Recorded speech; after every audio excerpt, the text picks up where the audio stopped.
Hello to everyone who is and isn't here today. I'm, welcome... What was it? Hello to everyone who is and isn't here. Is it isn't here? Is that what I say usually?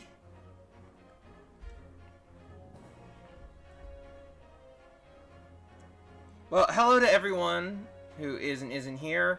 Welcome back to the stream where I play non-violent games, games that reward the player for intellectual and or emotional engagement rather than for combat or any other kind of violent gameplay loops. You know what I'm gonna do? Cause it's International Asexuality Day. I am just gonna put my little ace flag in the background. Happy International Asexuality Day.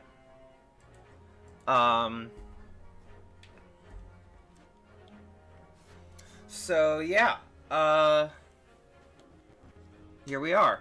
So hello to everyone who isn't in here.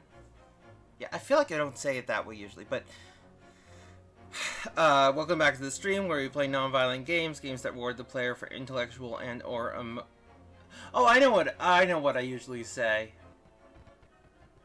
I usually say, like, hello everyone, welcome back to the stream where we play non-violent games, games that reward the player for intellectual and or emotional engagement rather than for combat or other kind of violent gameplay loops. And it's at the end where I say thank you to everyone who wasn't here. My bad. Sorry, everyone.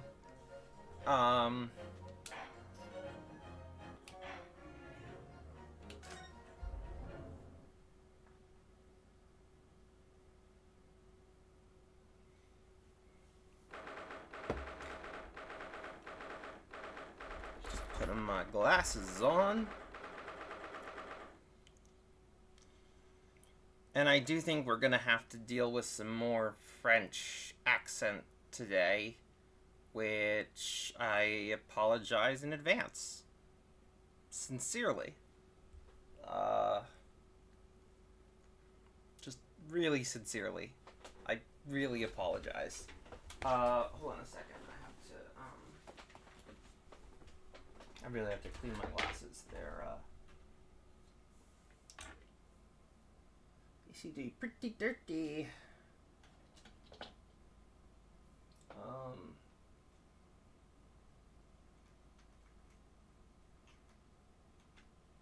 And I seem to have, okay, that's not great. Well, that's a whole thing. Alright, I will deal with that after the stream. And I guess I'll have to just deal with some little bit dirty glasses today.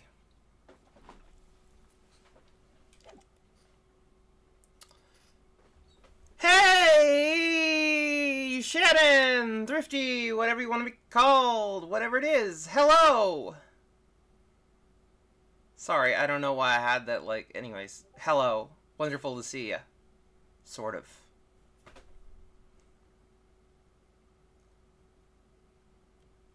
It's great to see ya. And happy International Asexuality Day.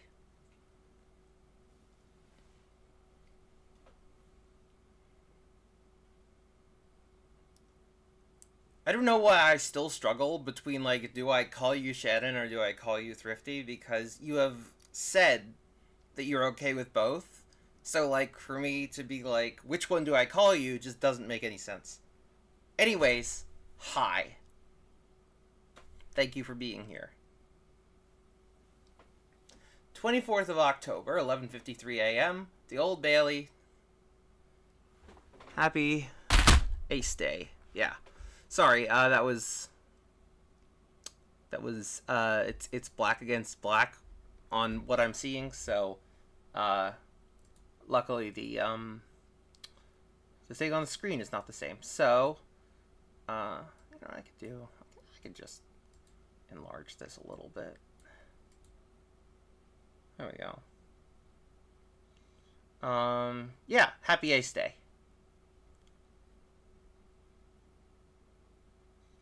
Also, that's technically a spade.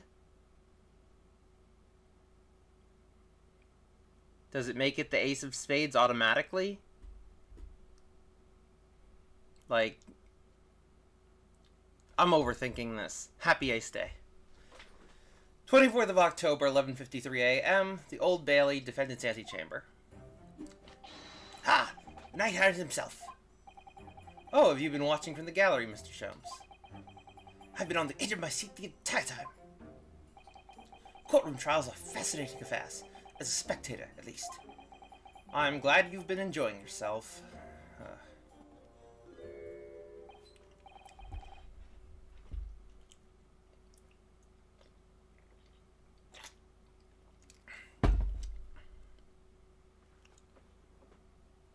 Thriftiony. Yeah. Oh boy. It does look like we're on... But it's pronounced Tiffany. The Thriftiony, but it's pronounced Tiffany. So Tiffany. I could see that. I could see how... Yeah, okay, cool. Yeah, I could see that. I won't do it, but I could see it.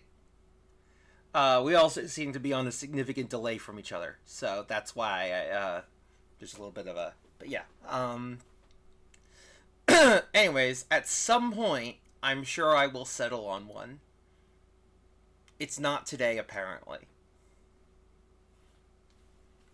I have to ask. What on earth is going on? It makes no sense. What's this professor business all about? He doesn't look like any professor I've ever met before. Who even is he? Ah, of course. You were in Germany already 10 years ago. Yes, the professor. When I discovered he was the one who had been abducted, a sense of foreboding stirred within me. Stream just cut out for me and seems to be less laggy now. Oh, that's nice. I'm glad to hear that.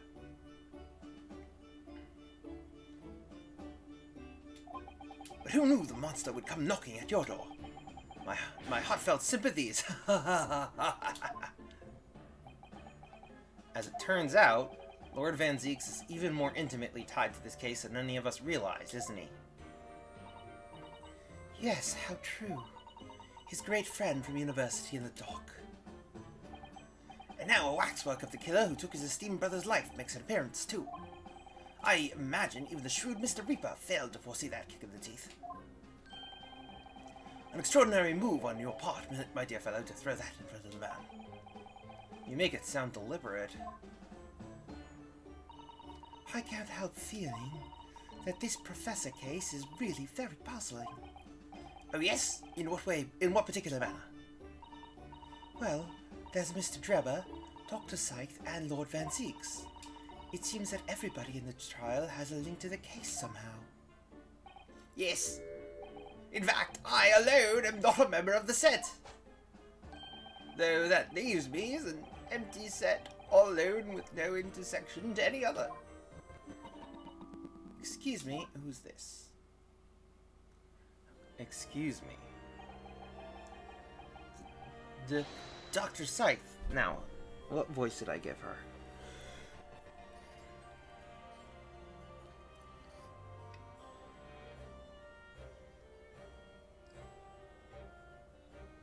I seem to remember it was like kind of a femme fatale type thing, but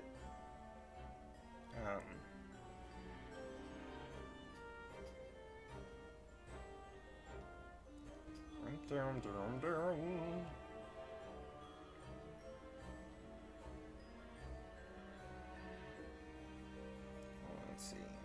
Size.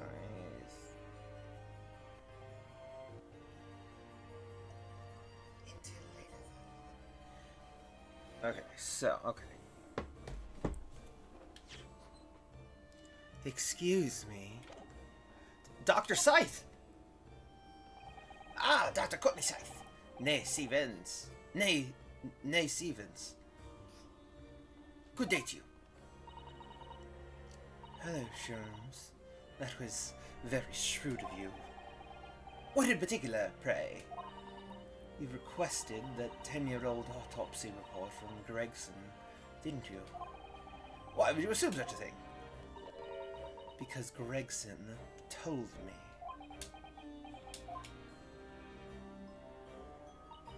To think, it's been 10 years. 10 years in the laboratory wielding my scalpel. I smell of nothing but corpses and disinfectant. A policeman on the jury had a lot to say about you as it happens, Dr. Scythe. And I've accused you of being complicit in what happened. I'm hoping that you'll take the stand and tell the truth about what really happened. It certainly won't be possible. Lord Van Zieks won't be summoning me as a witness. Lord Strongheart has forbidden it. Lord Strongheart?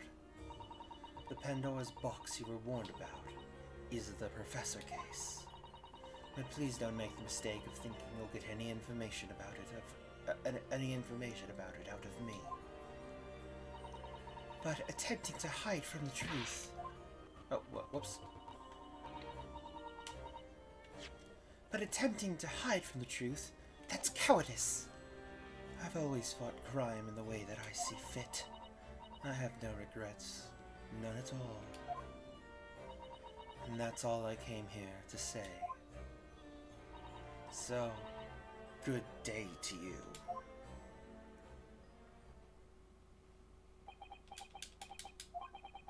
She mentioned it too. This Pandora's box. Whatever does it all mean? There's really no cause for concern. I assure you, when the trial resumes, the meaning will become all too apparent, whether you would like it to or not. Huh? Now then, I believe it's almost time. I must make my way back to the public gallery. The edge of my seat awaits. I think maybe you're enjoying yourself a little too much.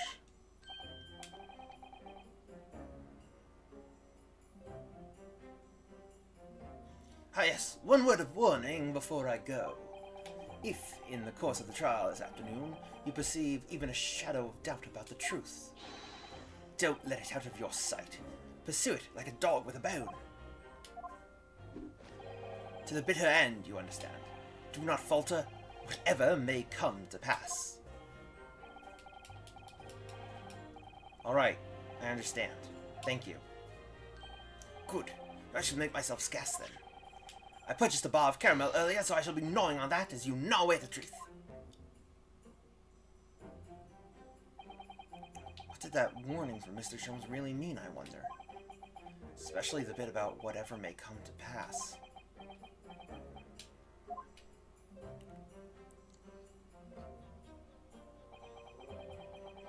It's time for the final chapter, then. I'm determined to find the truth, no matter what.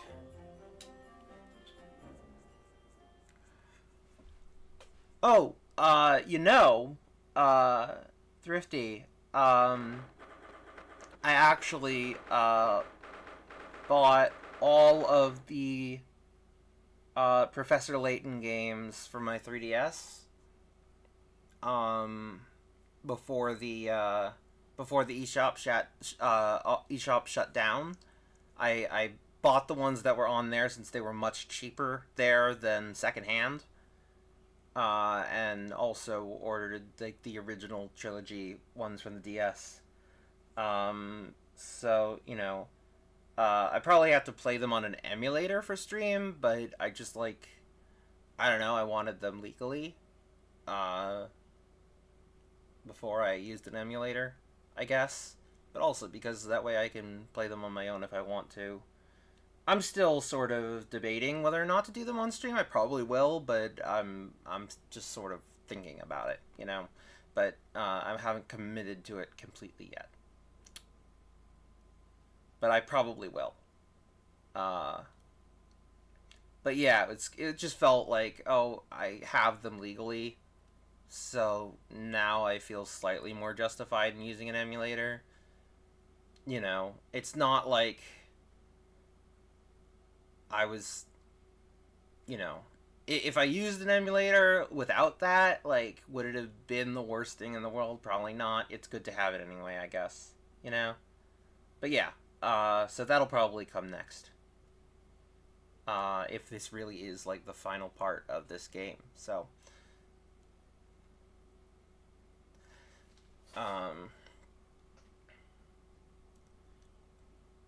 I do wish they were on the Switch, though. You know. Ha, the classic. I'll buy this so I own it legally and then use illegal means to play it. I mean, it's better than not doing that, right? I mean, what other option do I have if I want to play it on stream? I don't think I can hook up my 3DS to, like, my TV. I don't think so, you know. I'm just saying, like, there's not much I could do other than that. So.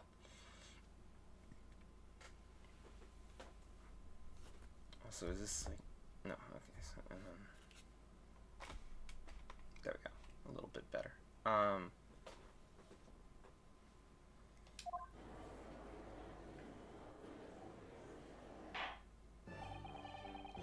In the name of Her Majesty the Queen, I hereby reconvene the proceedings of this court. Counsels for the defense and prosecution, are you ready and able to continue? The prosecution is ready, my lord. Yes, my lord. The defense is also ready. As the court is aware, the case under our scrutiny began with a damaging incident at the Great Exhibition. It's all gray areas anyway. I think technically it would be fully legal to create your own from the your own ROM for the cartridge, but no one does that. Yeah.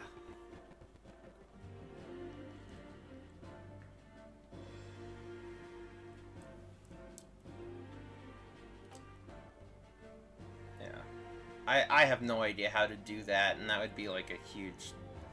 Yeah. Alright, yeah. So, yeah, I guess I'll just do it as... I'll do it.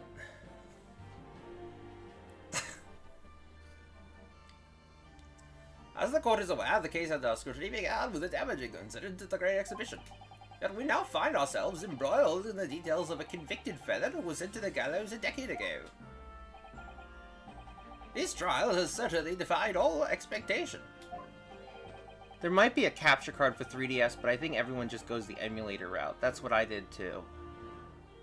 I would like to have a capture card for the 3DS. I feel like that would be like, especially because like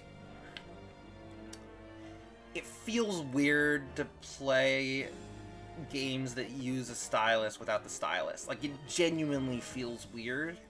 I would rather be able to do that if I could.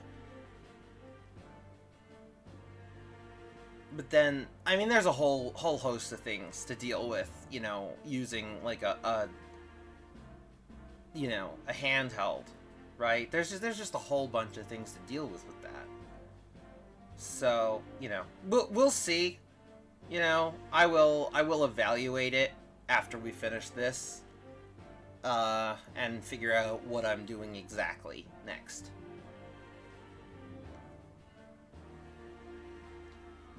As seems to be the fate of all trials in which this Nipponese is involved, my lord. So then, let us begin our explanation of the defense's assertion that the Waxwork was cardinally involved in this matter. Lord Vedzix, my lord, are we still awaiting the arrival of Madame Tuspels? Not at all.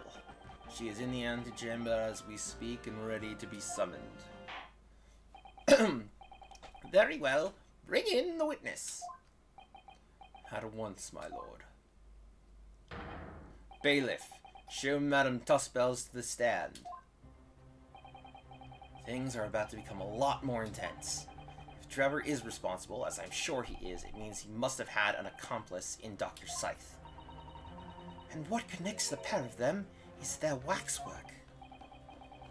If you've got about $25 kicking around, you could get an entry-level drawing tablet so you could still stylus it. True. It's an interesting idea. It's an interesting idea. I'll think on that. I mean, probably a lot cheaper than getting another capture card. We'll see. But that's certainly an idea to consider. Yes, the model of the professor. That's the key to the link between these otherwise unrelated individuals. It's a tenuous link, admittedly, but at present, it's all we have to go on.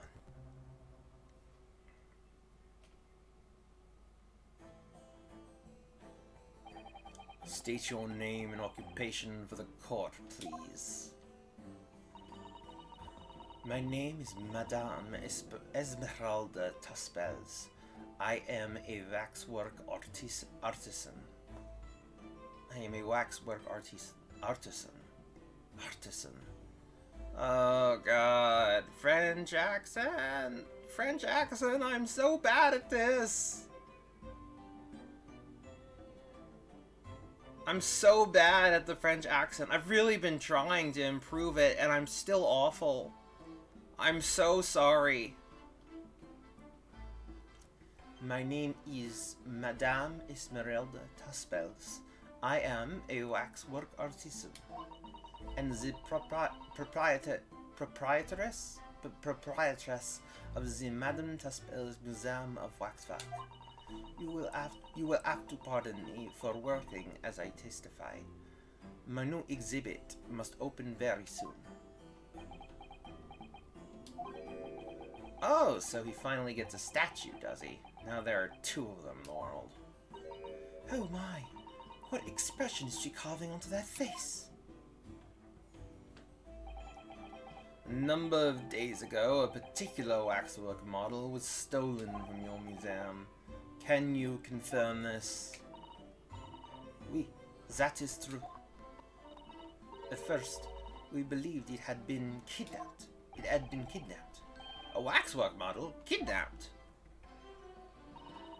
Yes, my lord. There was a demand for ransom money left behind by the culprit. However, according to what I have just been told outside the courtroom, that was not the true reason. I understand it was utilized as a substitute for the body of a murder victim.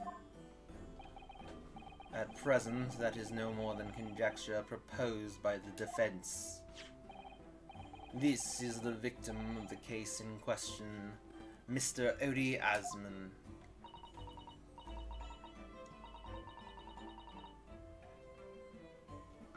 I'm never very good at figuring out what the puns are for the names. Mr. Odiasman.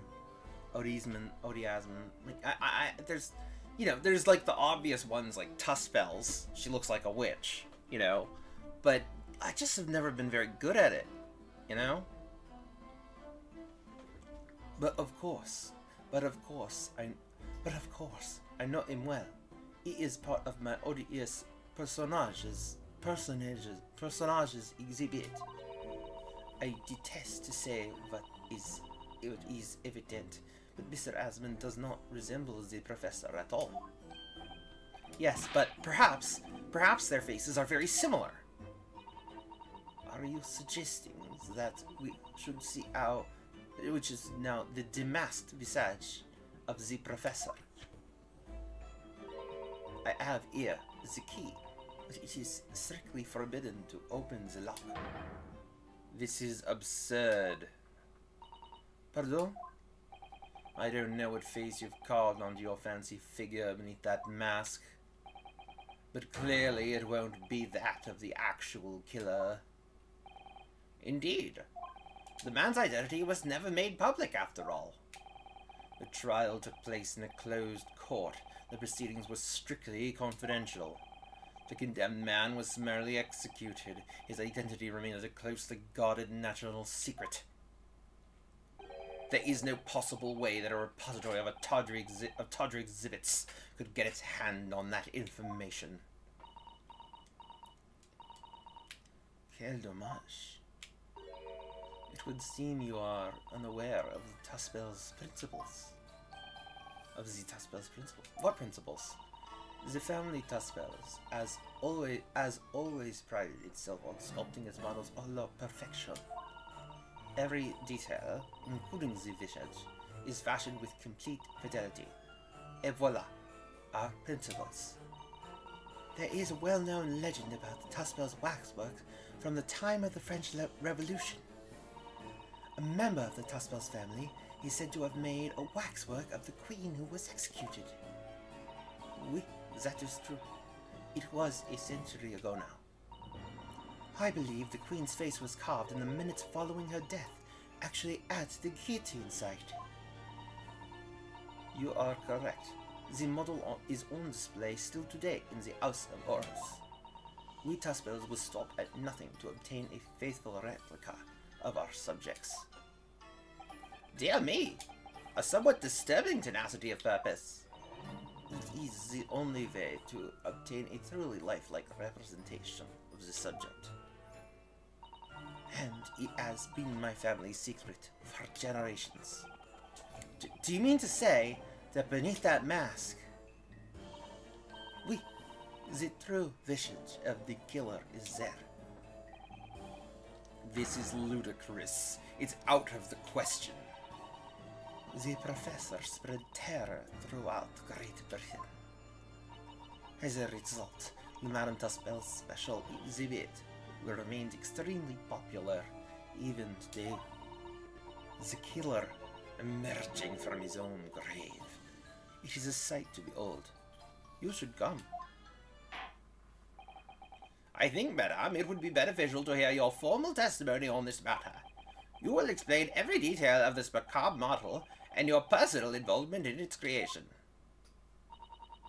With pleasure.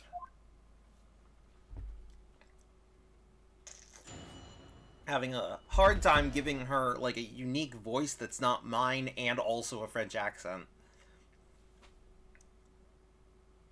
Like, it's hard to make her sound like a woman and give a French accent because all my focus is on doing a halfway passable French accent.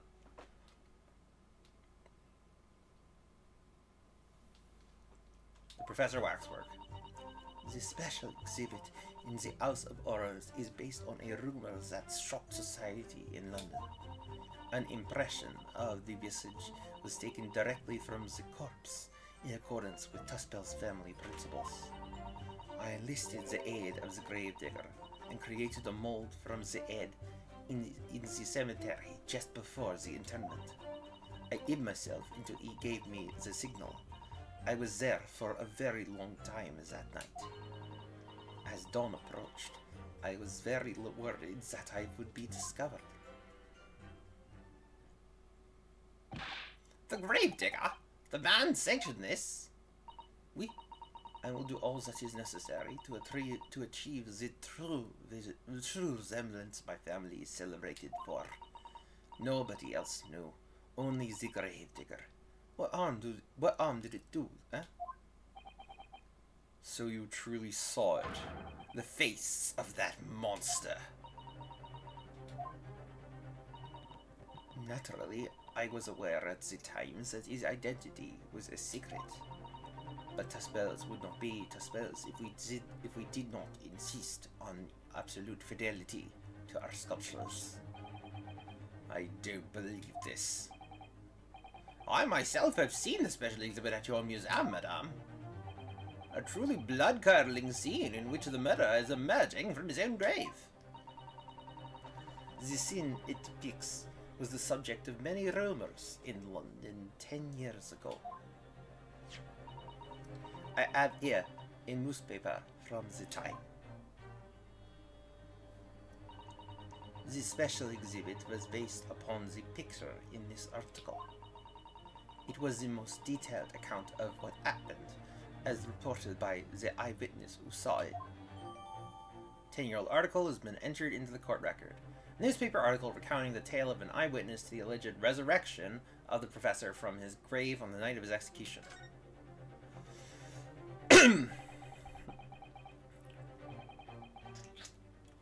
Man rises from the grave. It's too absurd for words. The public enjoy absurdity, monsieur. That is why I have reproduced the scene as carefully as possible in my museum. And it's a waxwork from that exhibit that was stolen some days before the incident at the Great Exhibition, wasn't it? That is correct. The professor you see before you here. Most puzzling. I'm trying to at least, like, make my voice a little bit softer when voicing her. It's not much, but hopefully it's something, and I'm not doing it consistently, but hopefully it's something. I'm still very not happy with the French accent I'm doing, but I have to do it because she's French. Like, there's nothing else I can do. I have to give her a French accent, or at least try to. Counsel for the defense, proceed with the cross-examination.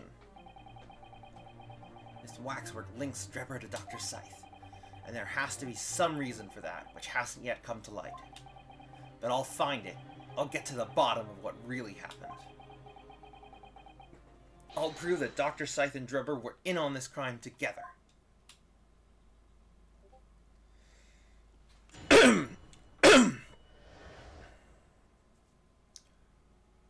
The Professor Waxwork.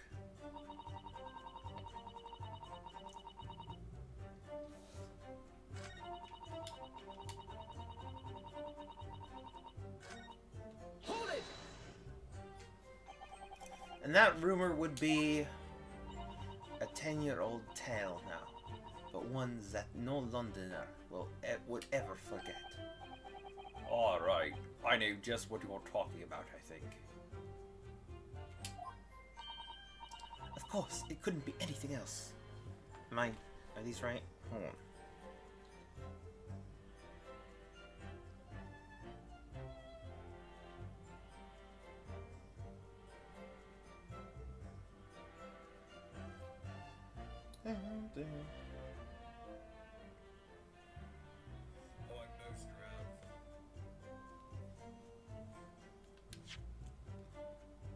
Alright, I know just what you're talking about, I think.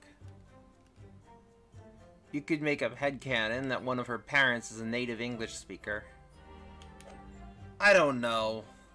Look, I'm just trying my best, okay? To have a man's fate. Of course, it couldn't be anything else. But where would be the fun in that?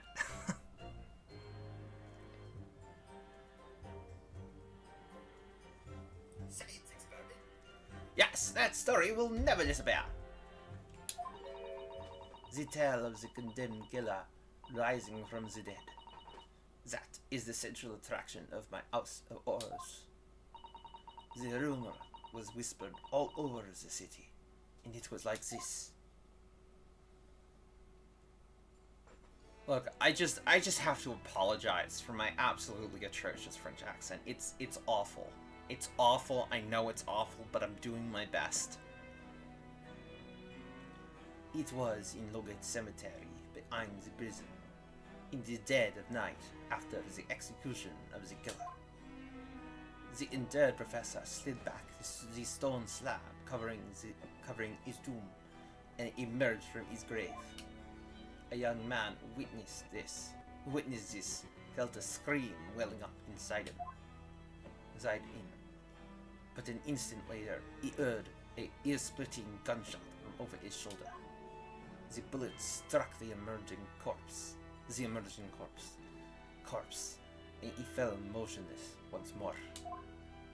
The scream finally found its way from the mouth of the young witness, who turned and ran for his life.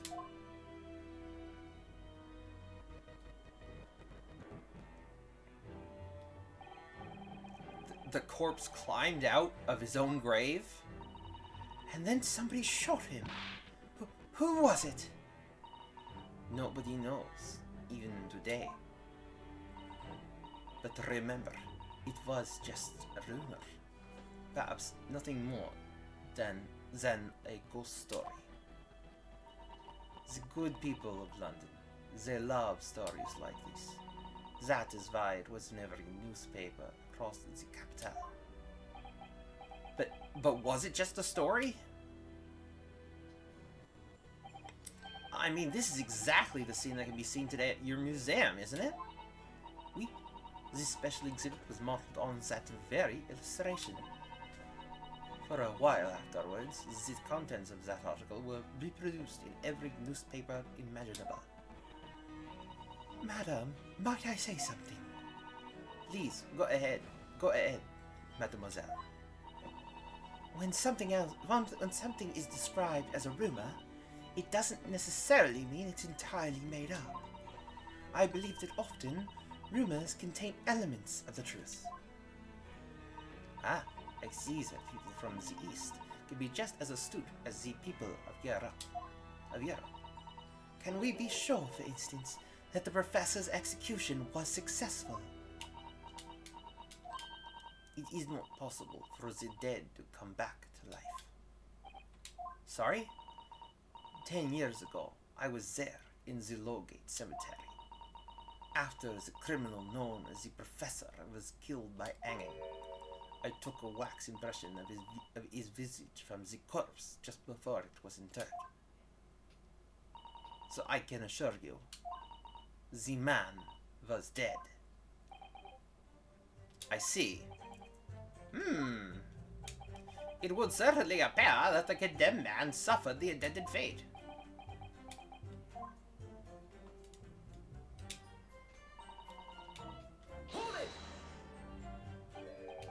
Is that true of every waxwork in your museum, then? It is, assuming the subject is dead, of course.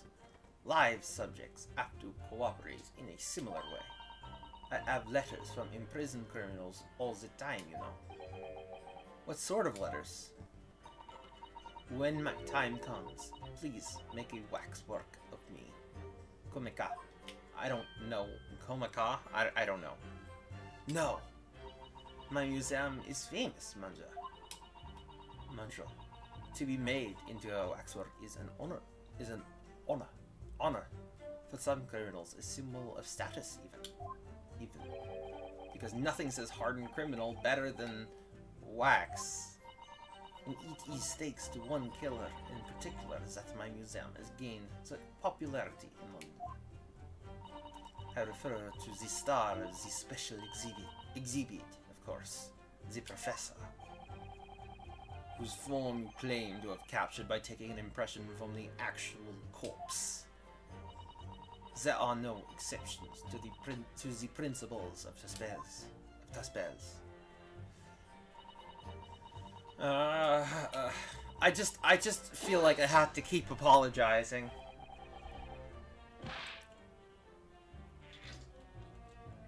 Surely that's illegal, isn't it? It would seem the proprietress of this repository of novelties was blinded by monetary greed. It had nothing to do with money. The man is part of London's criminal history. That is why I had to sculpt him, to record this history.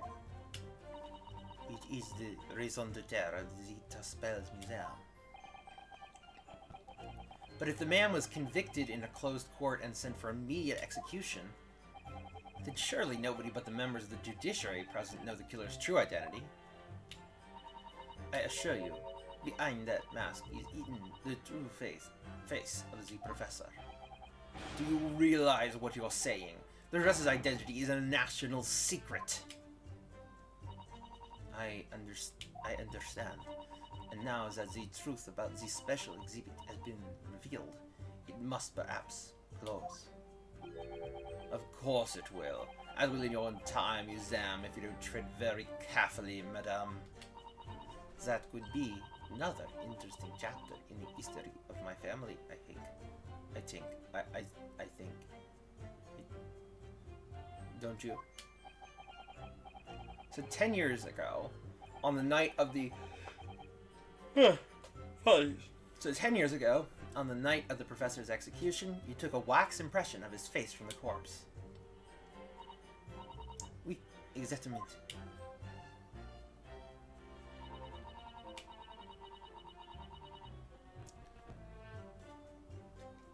I hid myself until he gave me the signal.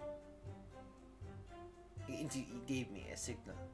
I was there for a very long time that night. Hold it!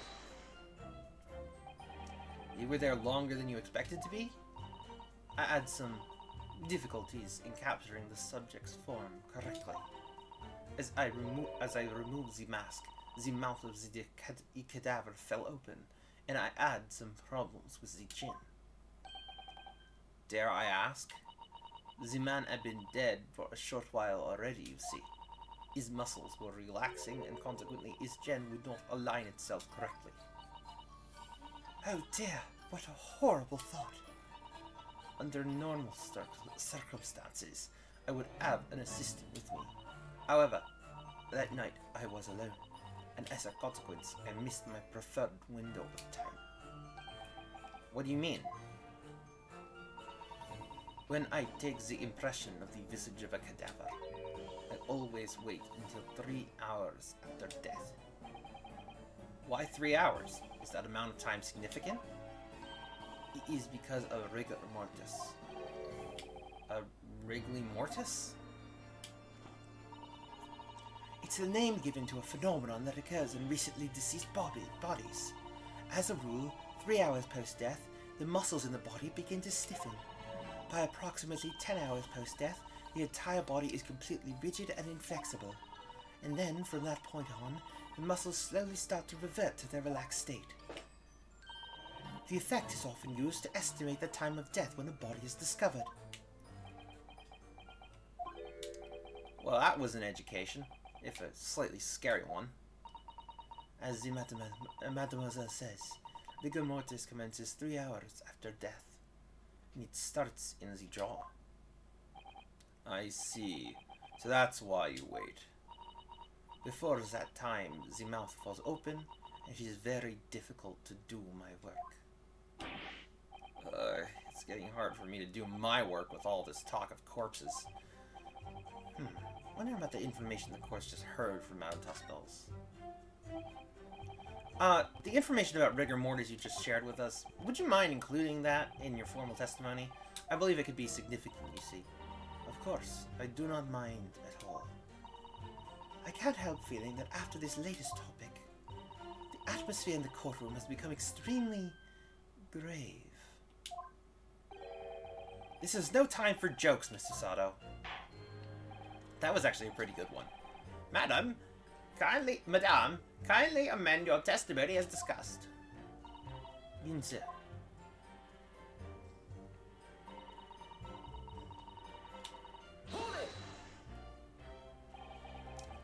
Rigor mortis being the phenomenon you described whereby the corpse becomes stiff after death. I think you said that it starts at the jaw, about 3 hours post-death. Is that right? Oui, c'est ça. Of course, the exact duration depends a little on the season. I didn't realize a waxwork artisan would be so well versed in the subject. No, that is only elementary knowledge in the field of legal medicine. Well, I had no idea about it, but maybe I won't admit to my ignorance about forensic science. I could ask my father to give you a very simple primer if you like. I think corpses should be your domain. I'm not good with them. Oh dear. I'll do my very best.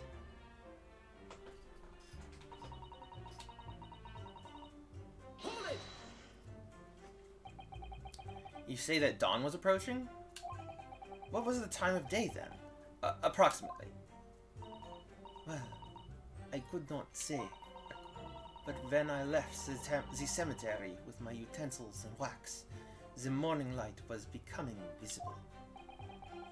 The execution took place on 17th of June, which had the earliest sunrise of that year. Indeed it did. First light would have been at around 4:40 in the morning. That really is early. The fact is, I had very little time, so I finished my work in a half hour. It was necessary to complete the impression and bury the body before daybreak, of course. If somebody had discovered me there, it would have been a catastrophe, so I had to hurry. Is it me, or does Mr. Sholmes seem to be taking shape more quickly now, too? You certainly appear to go to extraordinary lengths for your work, madame. I wonder, what she's just said particularly significant?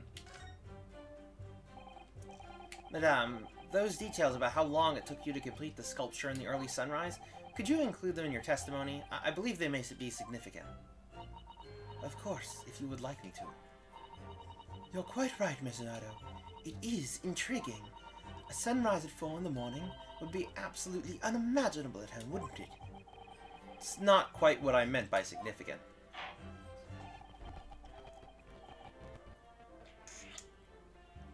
Kindly amend your formal testimony then, madame. With pleasure, my lord.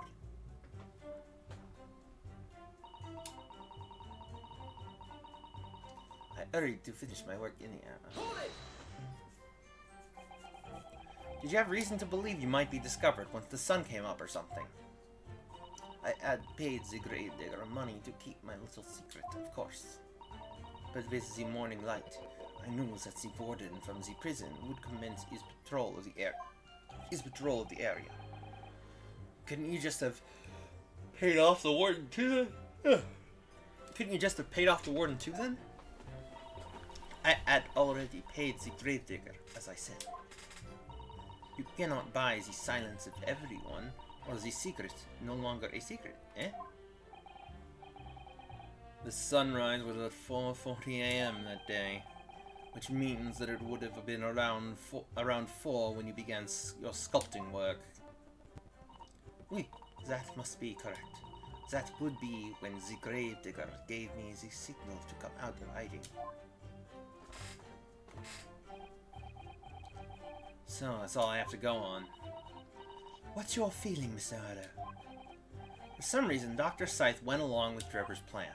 Now, if that's really true, then the Professor is the only other thing we know of that links the pair of them.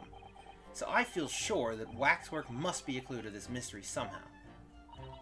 In that case, we must use this cross-examination to uncover exactly what it means. Otherwise, the jurors are sure to revert their leanings, and the trial will be over. I agree. But, interestingly, uncovering what the Professor has to do with all this means more to Lord Van Zeeks than anyone. That's the impression I'm getting, anyway. Yes, as do I. After all, he has a profound connection to the Professor as well.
I think...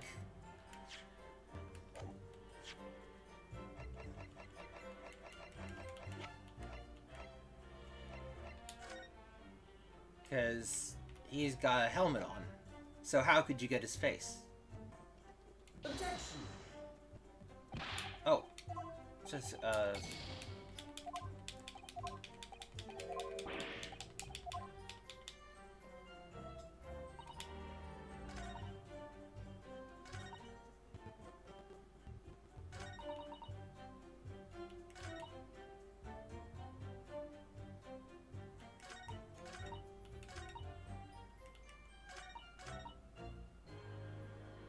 I'm surprised that wasn't correct, but...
Oops.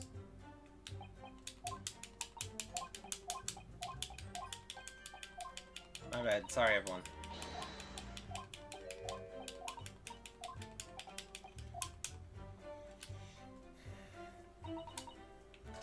So, obviously, it's gonna be, you know...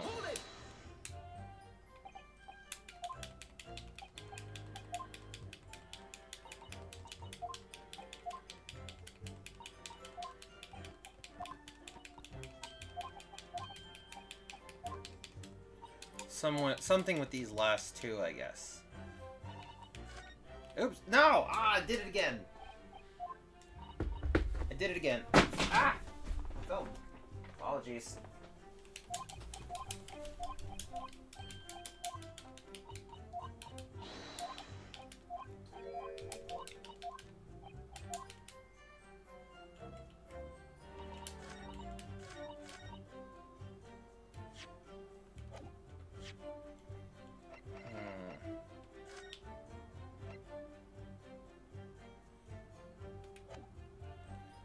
Do we have anything that says anything about, like, rigor mortis or whatever?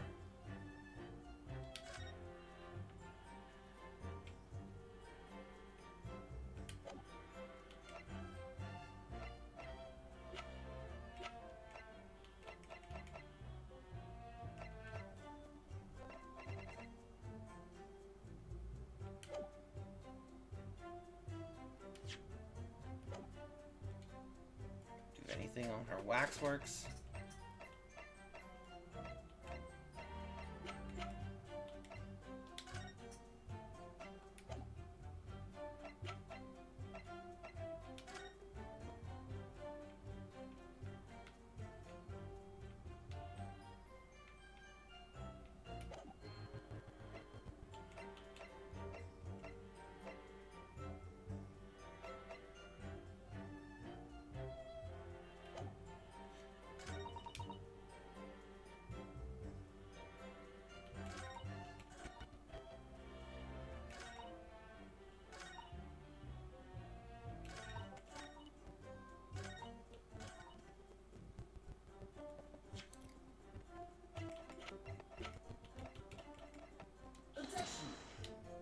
Nope. I thought maybe, like, the fact that he had a camera might have... Oh, wait, no, sorry. Tripper was the witness, not the gravedigger. Sorry. Damn it.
I'm not sure.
I'm really not sure.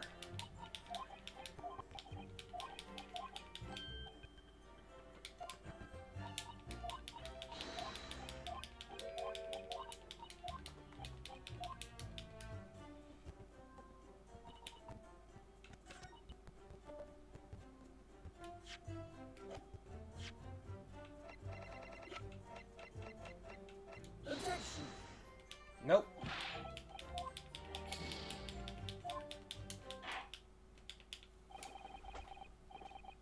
Thank you, Council, that will do. But, my lord, wait! The defense is still in the process of establishing its argument. No further analysis is necessary, I feel. As such, I shall be requesting the final decisions of the members of the jury.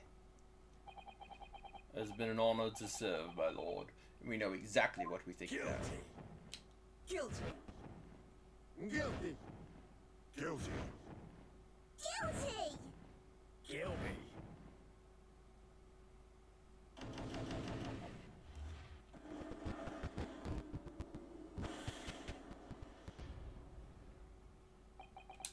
Mr. Albert Hamraid, in accordance with the findings of this court, I pronounce you guilty.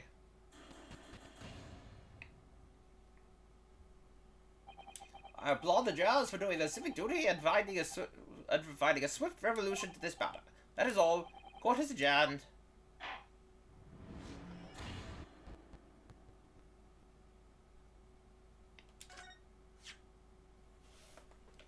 Yep.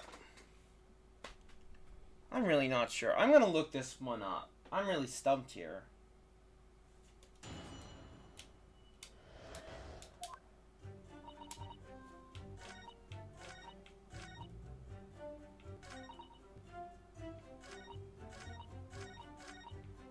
Oh,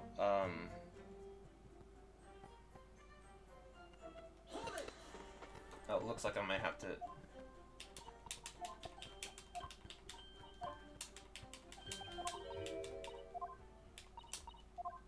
I have to do all this again, I guess.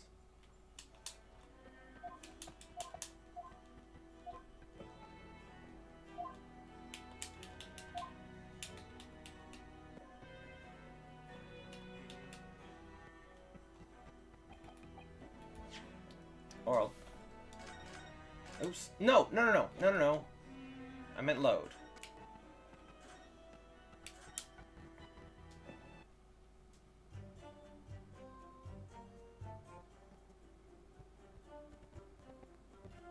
Okay, there we go. Now we don't have to do it all again. Alright, let's look this up.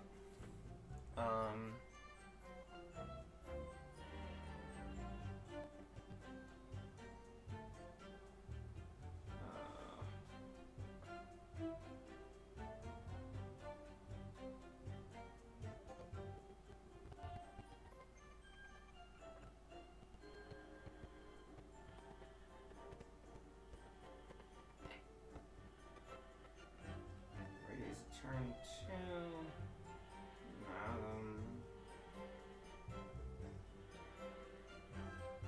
Madam Tussbells. Testimony.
Oh no, it looks like there's actually 2 more chapters after this. So, even though they keep saying, oh, this is the final battle, like, no. It's not, actually. There's 2 more chapters.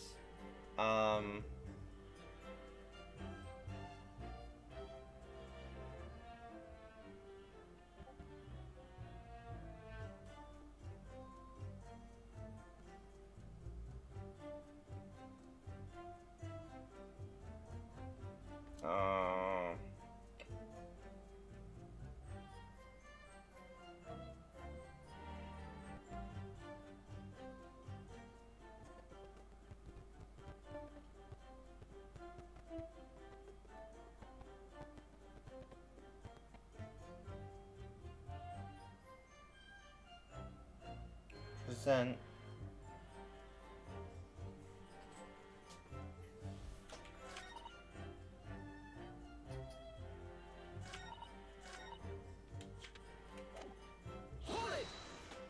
oops.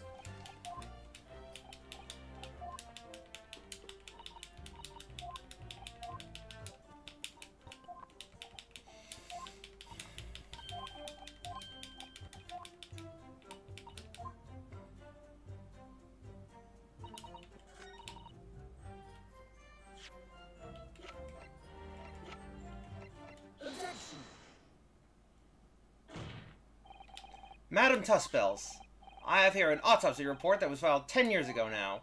It confirms the death of the professor following his execution at the gallows. And is that a problem? I believe it is, because your testimony and a particular detail in the report completely contradict one another. They do.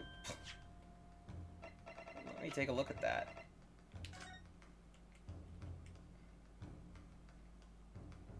That's by hanging. I'm just not sure what... I didn't see a contradiction there, so... What? Are you going to explain yourself, my Nipponese friend? According to her testimony, Madame Tuspels was creating her wax impression just before dawn. At that time, rigor mortis had not yet set in. Oh, was it... Oh, at midnight! Oh... Sorry, everyone. That should have been obvious. And at that time, rigor mortis had not yet set in. Am I correct so far, madame? You are, yes. As I said, the stiffening of the jaw is the first sign of rigor mortis, 2 to 3 hours after death. But the man's chin was limp, so he cannot have been dead for a long time. But on the other hand, if you look at Dr. Scythe's report, it quite clearly states the following. Death by hanging confirmed at midnight, 17th of June. No. If the professor indeed died at midnight that day, then by the time you were sculpting his face, rigor mortis would already have set in. Oui, yes, you are right. The chin would have been completely stiff. In other words, this report is wrong. Objection! No coroner makes mistakes when recording the time of death. The very idea is absurd. In that case, there's only one possible conclusion. The execution didn't actually take place at the stated time. Impossible!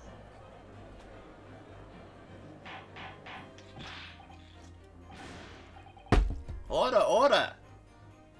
Counsel, this is beyond folly. Not only do you indict the author of the report, Dr. Scythe, you also implicate members of staff at Berkeley Prison where the execution took place. Boy, heck. Extraordinary. Not in my day. My learned friend appears to have overlooked one very crucial fact. What fact? The professor died that night, without question. He did. Of course he did. I moved the man's limp jaw with my own hands. Yes, the professor died that night. But what if he didn't die at the gallows? Didn't die? Are you insane? What exactly are you suggesting did happen in that case? Did happen in that case. It's almost impossible to believe, but it would explain the link. between Dr. Scythe, the professor, and that one other person of interest. I have evidence that will explain exactly what I'm suggesting that night.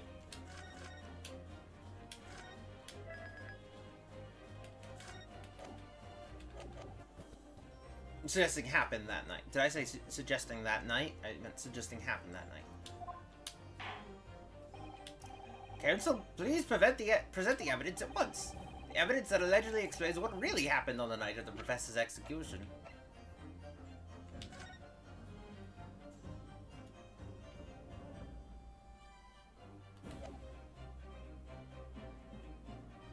Take that! What happened that night is written very plainly in this newspaper article. Executed criminal returns in the dead of night at local cemetery. You're suggesting it was a corpse coming back from the dead now. Well, if this article is to be believed, yes. The professor, assumed dead following his execution, emerged from his grave and was killed again. Objection! Don't be a fool, it's simply a rumor published by the Gutter Press. Can you be certain of that? Are you serious? The point is, as the article says, there was a witness to what happened. My word, yes, indeed. Marie, the young man who stole into the cemetery by chance that night. Of course there was a witness, the story didn't write itself, but obviously the man made it all up. And in any case, this was 10 years ago now. There would surely be no hope of finding him. On the contrary, my lord, we all know this witness well. What? Are you suggesting, counsel, that you have identified the person in question? That you know who claims to have seen these utterly incredible events take place? Yes, my lord. In fact, you could say that he's right here before my very eyes. You will substantiate your latest claim now then, counsel. Who is the alleged witness of this staggering scene from the cemetery 10 years ago? Take that! The man in question is Mr. Enoch Drebber. Drebber? The previous witness? A special exhibit in the House of Horrors at Madame Tuspel's Museum of Waxwork recreates that decade-old scene in great detail. The condemned criminal emerging from the grave, and beside the tomb, a young man with a lantern stumbling upon the terrifying sight. And that young man is a 10-year younger Mr. Enoch Drebber.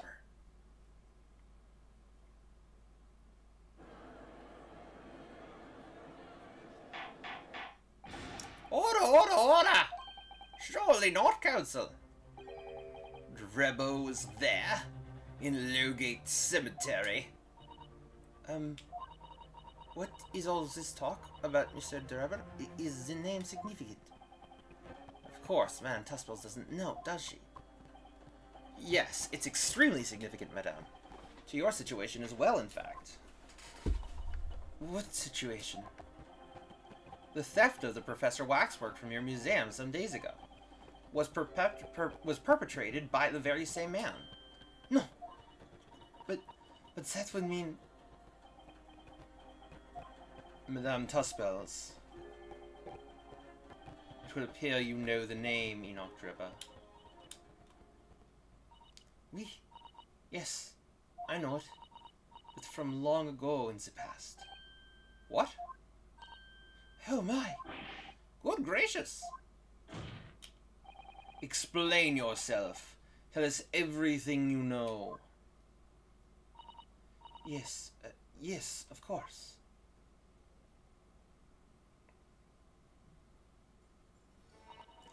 The story of the young man and the terrible sight he witnessed in the cemetery 10 years ago was published in every single newspaper in London and throughout Great Britain.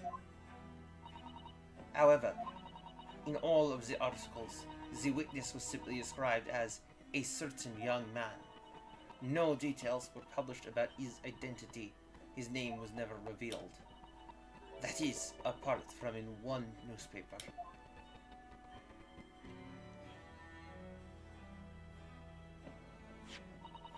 The Daily Circus.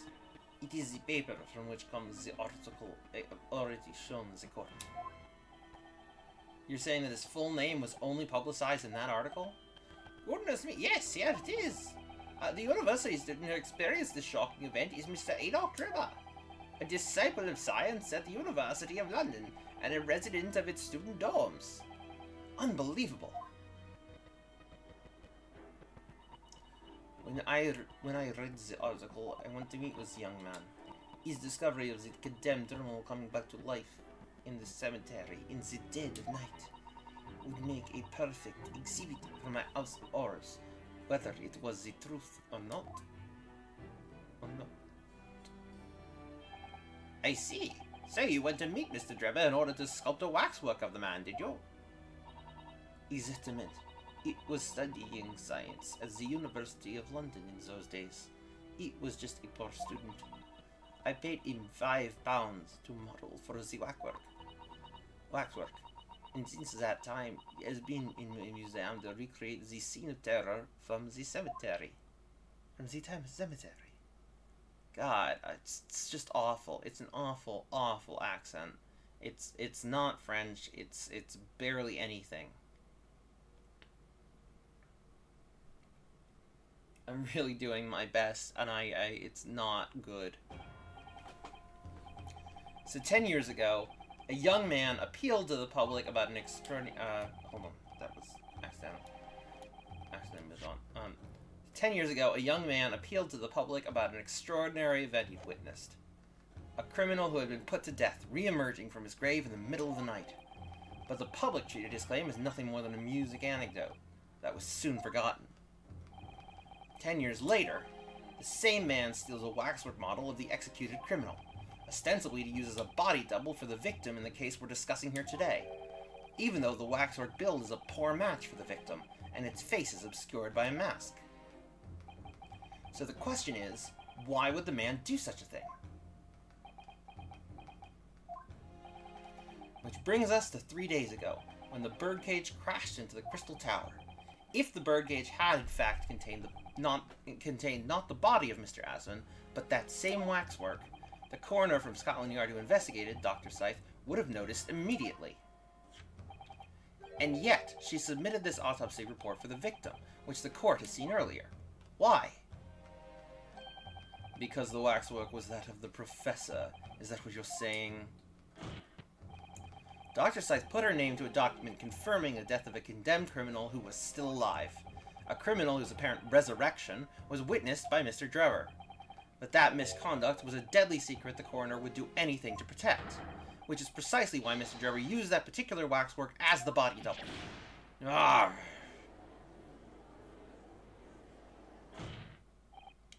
My lord, this court must summon Dr. Scythe to the stand. The defense is determined to find out exactly how the coroner and Mr. Drewer are connected.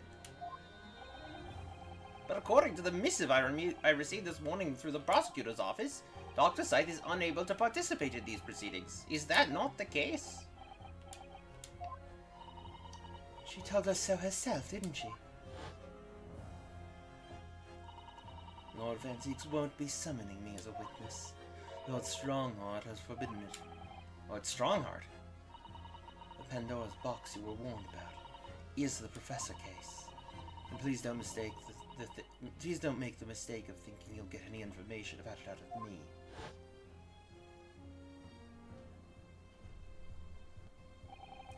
Something happened on the night of the killer's execution 10 years ago, and surely nobody would want to get to the bottom of that more than Lord Van Zieks.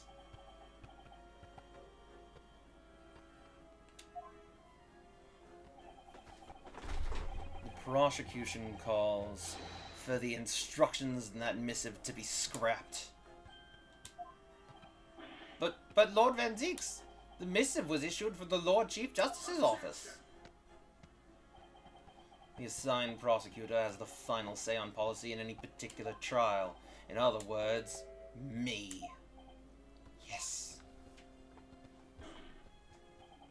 Let Enoch Dribber and Dr. Scythe both take the stand together.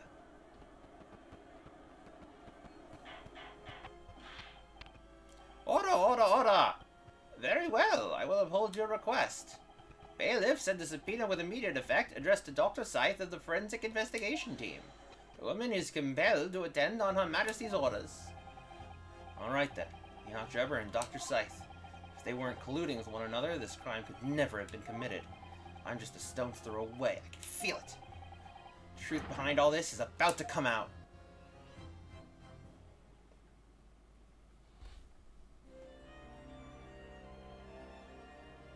Oh, Madame Tussbills is still up there as well.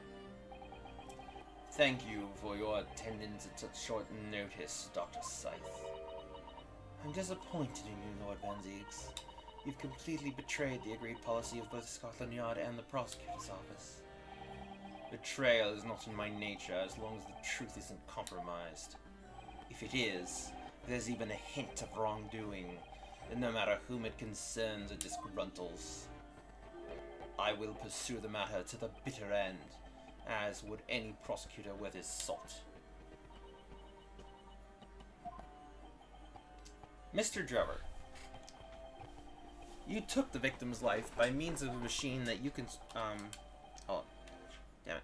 You took the victim's life by means of a machine that you constructed in your workshop. And Dr. Scythe, as the investigating coroner, you were the first on the scene to examine the victim's body. It is the belief of the defense that you collaborated with each other and were both complicit in this crime. And where's your evidence? At present, we have no definitive evidence, but we do have a very significant clue. What are you talking about? I'm talking, of course, about the waxwork. This model of the killer, known as the Professor, this model of the killer, known as the Professor, who was sentenced to death 10 years ago. You don't need to tell me. I witnessed the man's execution with my own eyes, and officially pronounced him dead. That remains to be seen. Is that so? According to newspaper reports from the time, on the night following his execution, the killer came back to life. Don't waste my time. And the sole witness to that mysterious event was you, Mr. Drebber, wasn't it? If what you saw in the graveyard that night 10 years ago wasn't some chilling fiction, but reality, it would make you privy to a very great secret of Dr. Scythe's. A secret so profound it could compel the coroner to agree to collaborate in your evil scheme, in fact. Mr. Drebber, tell the court. Tell everyone the truth of what you saw that night in Lowgate Cemetery.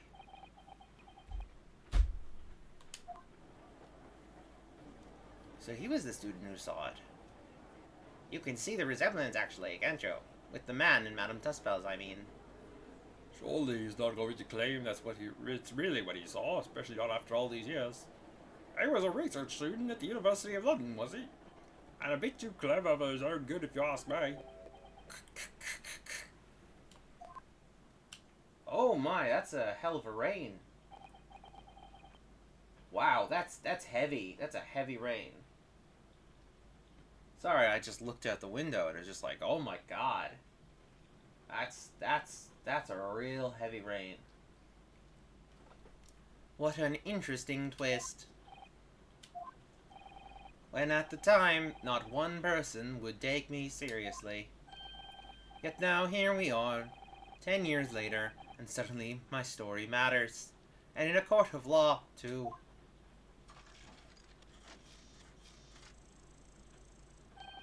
Very well then, if everyone so wishes. Let's be frank. I'll tell you the truth of what happened that night, for what it's worth.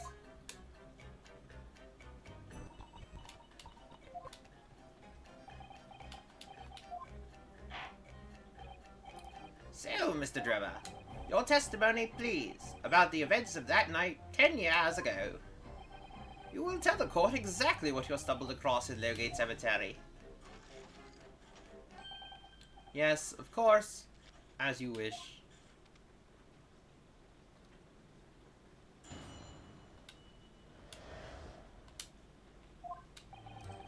reason I was in Lowgate Cemetery at all 10 years ago was for a spot of moonlighting, shall we say. Yes, the illustration in that newspaper article was based on what I witnessed that night. But thinking back now, I realized that I never actually saw the professor. Soon afterwards, I was visited by a young woman who sculpted a model of me from wax. Then I gave up on my dream of becoming a scientist, and it was all because of that newspaper article. Wait a minute. You're claiming you didn't actually see the professor now? Of course. You'd have to have a screw loose if you believed a corpse could come back from the dead. But, so you're saying this article is not worth the paper it's printed on? I think that would describe it perfectly, yes? If the details in the article aren't true, it nullifies your argument for why Mr. Drebber and Dr. Sight would have been working together. So he's discrediting himself to cripple my argument. Tell me, witness. You claim to have been in the cemetery on some auxiliary business. Can you elaborate? That's right. Grave robbing, to be precise. As you know, Lowgate Cemetery is at the rear of Barclay Prison. So among students at the university, it had a reputation for being haunted by the ghosts of condemned convicts. Grave robbing, you say? Yes, exhuming fresh corpses to sell is reasonably lucrative. Of course, I never laid a finger on any valuables buried with the dead. So, you were one of the so-called resurrectionists, a particularly unpleasant scourge on society. Actually, my fellows and I went by another name, the Repurposers. That is quite beyond the pale. You would invite divine retribution, sir. Yes, well, I think I suffered retribution enough. The Daily Circus eventually unearthed my name and put it in print. It caused me a great many headaches. In the end, I had to leave the university. That was the only paper with the bad grace to identify me unambiguously, I might add. I see. Out of interest, who drew the illustration for this article? Ah, yes. That was the reporter who exposed me. He sketched that right in front of me as I described the scene. Obviously, as time ticked on, I bitterly regretted what I'd done. Claiming to have seen something I never truly saw. Foolish. Very foolish.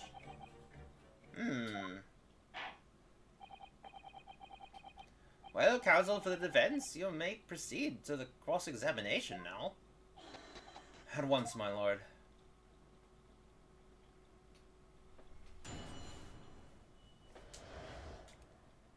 Cemetery 10 years earlier.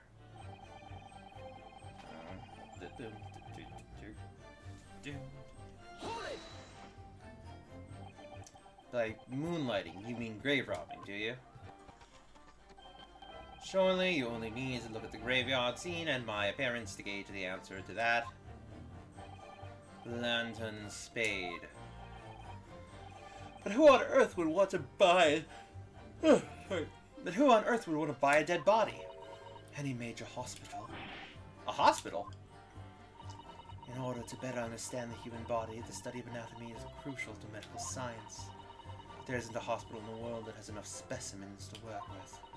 Though obviously they have openly expressed an interest in obtaining more by dubious means. As aspiring scientists, we young research students had no money to work with, as I'm sure you can imagine. So we made surreptitious arrangements with a hospital via some of our medical student acquaintances. We would never take anything of value from the graves. This was all for the furtherance of science, you see. That's what we all told ourselves every time we stole into the graveyard at night, spade in hand. You realize body snatching is a serious crime. If you were caught, you could expect the gravest of consequences. We students were caught between the hammer and the anvil. We needed funds for research. Professor Harebrained said exactly the same. I'm quite speechless at the apparent levity with which you have revealed this abhorrent behavior. Well, if you wanted to know why I was there at Lowgate Cemetery, that's the reason. But I never expected it to end the way it did.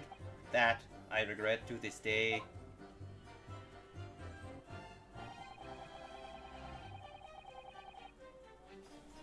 Hold it! A strange happening at Lowgate Cemetery, which you now deny. Not entirely. I ran to fetch the police at the time, you know. I was shaking like a leaf, but they didn't believe a word of it. In fact, I was very nearly arrested myself. So you went to the papers instead. I started big with the London news, but unsurprisingly they didn't want to know either. In the end, though, it was reporters from the gossip rags, the gutter press, that came to get my story, and it spread like the plague through the capital. As gossip-hungry Londoners lapped up the tale. The story was in every single paper at the time, with the exception of some broadsheets. And yet only 2 or 3 of them actually interviewed me personally. Most of the accounts turned out to be very interpretive ghost stories. What about the article in the Daily Circus? That particular journalist found me at my dormitory. I don't know how, but he discovered my name. So I recounted to him exactly what had happened that night. And from your description, he drew this illustration? Precisely.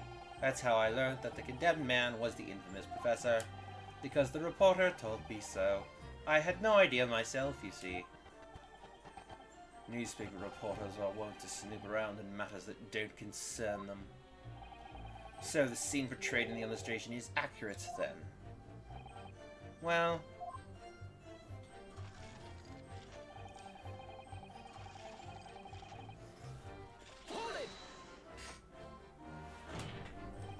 What are you talking about? I think I explained already, didn't I? Lowgate Cemetery is at the rear of Barclay Prison. So it was renowned among us students at the university for being haunted by the ghosts of condemned convicts. For some absurd reason, I was scared of the graveyard at night, and as a result, only too willing to believe that nonsense about the dead coming back to life. But you said you actually saw it. I said what I'd seen in my mind's eye. After all, resurrection is impossible, isn't it? You'd have to be unhinged to think otherwise. Unless, of course, you have some evidence that proves I encountered the professor that night. I don't know. Is there any material evidence that could show he really did see the professor? If we have anything at all, Miss Nardo. I know, I need to present it against that irritatingly backtracking statement of his. The point is, that night was a pivotal moment in my life. I think I know what evidence to use, but let's, get through all this first. So, that young woman being Madame Tuspel's, of course. Precisely. I must say I didn't expect to run into her again like this 10 years later.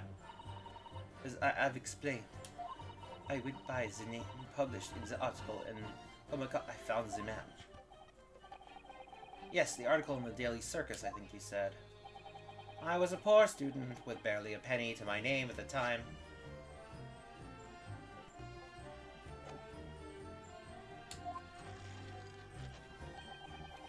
And the young lady put £5 in front of me. So you readily consented to having a waxwork of yourself made and gave permission for it to be put on display. I did. I should sell what little I had to sell, I concluded. Ah, oui. I remember now. I purchased something else from you that day, Nisika.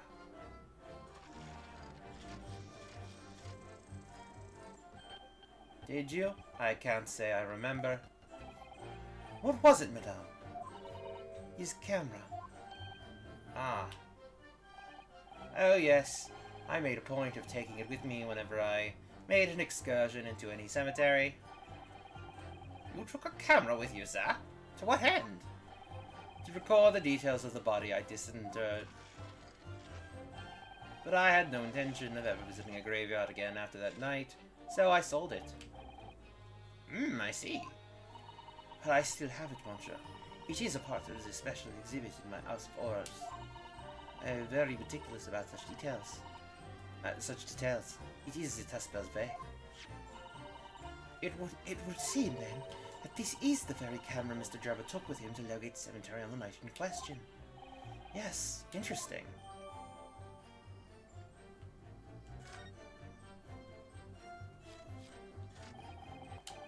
Then I gave up on my dream of becoming a scientist. This article, you mean, published in the Daily Circus. This article, you mean, yeah.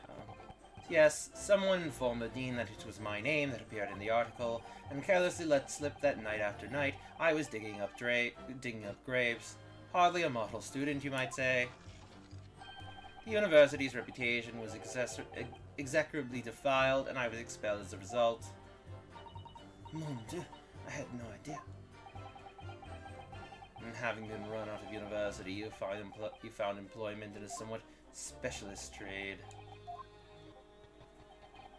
You combine your knowledge of science with knowledge of stage magic to create various experimental machines intended to demonstrate never-before-seen technology, and you use those deceptive machines to trick the government and private investors into giving you money. Professor Albert Harebrain was just your latest victim, wasn't he? Whatever are you talking about? I have no recollection of doing anything of the sort.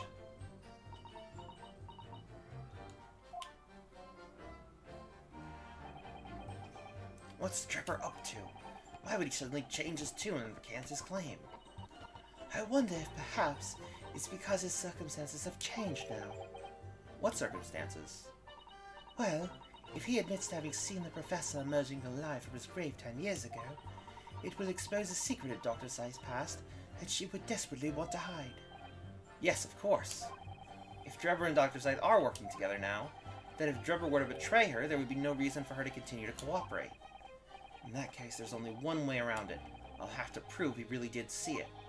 Prove he really did see the professor's corpse coming back from the dead as he originally claimed. Yes, Miss Nato, exactly.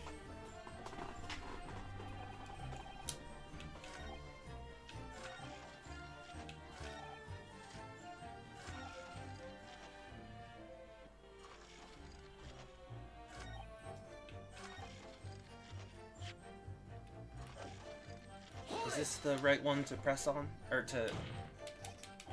hold on.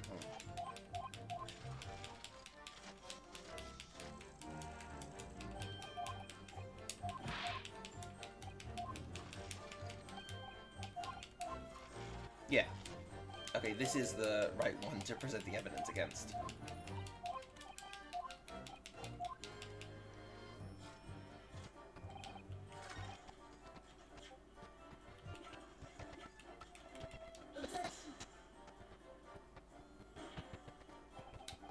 That last statement... Wait, what? Really?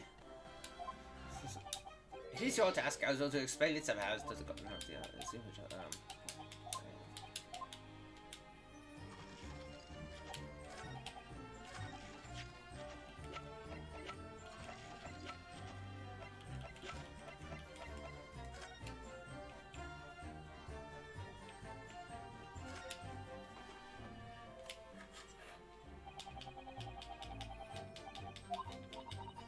yes, that's right. Isn't it incredible to think that this is...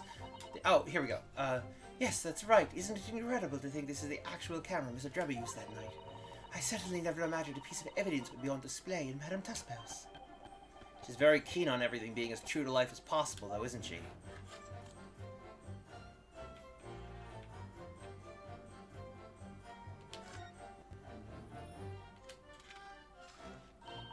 What a wonderful machine! You really look...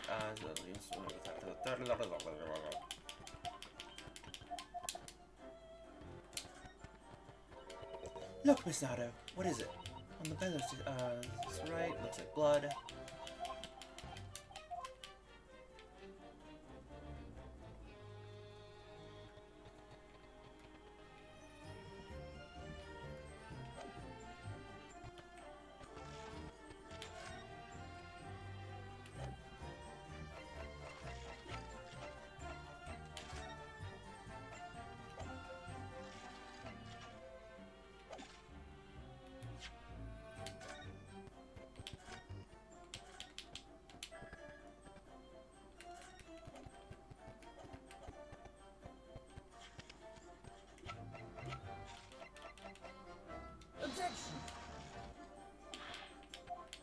Oh, so that's not the evidence that we need?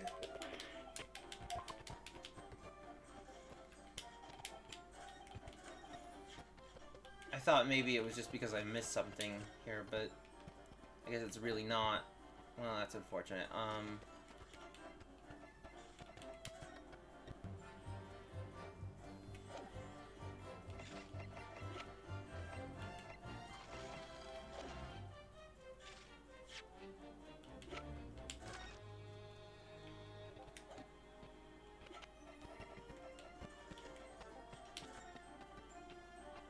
Huh. It's not the camera.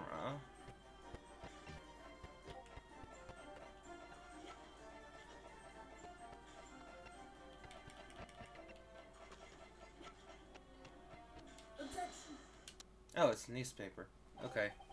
Sorry, Mr. Drebber, but I don't believe that. Don't believe what?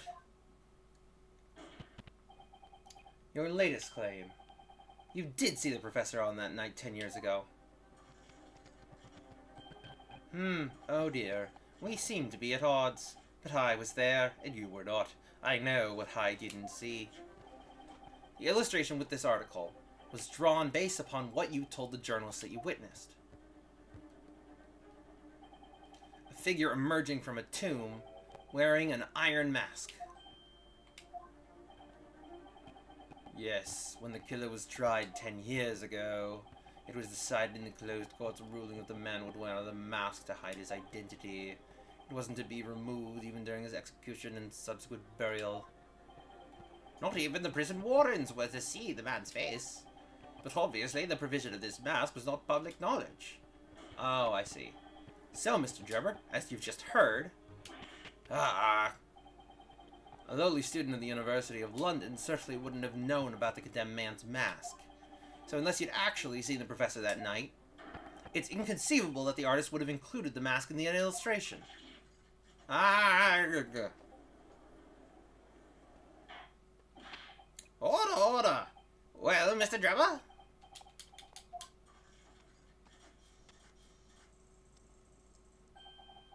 It's a vinyl scene, isn't it? If you look closely. And as I've already been at pains to point out, I was utterly petrified. Which is why I had in my head that I'd seen such a blood-curdling sight. But afterwards I came to my senses and realized that I'd been mistaken. You're still saying you didn't see it? If you're stubbornly sticking to that story, witness, then amend your testimony to explain how exactly you think your eyes deceived you. Of course, only too happy to oblige. Can't believe he's still not going to concede the point.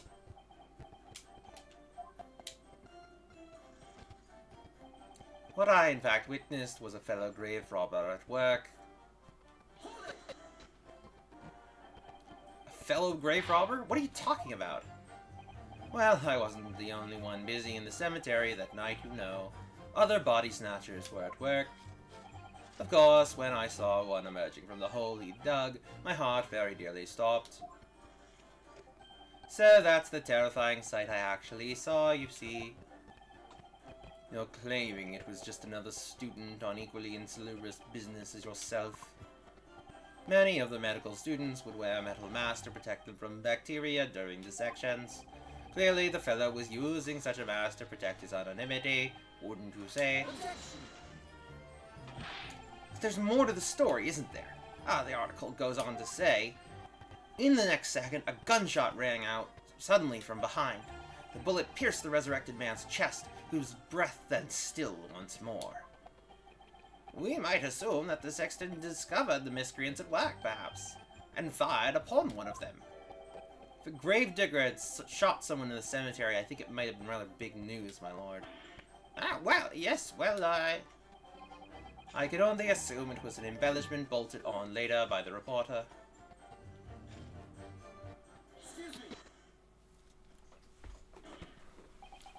Madam Tuspels, don't take it out on Mr. Sholmes. Well, pardon. I was lost in my thoughts. Would it be fair to say that Mr. Gerber's last remark was significant to you in some way?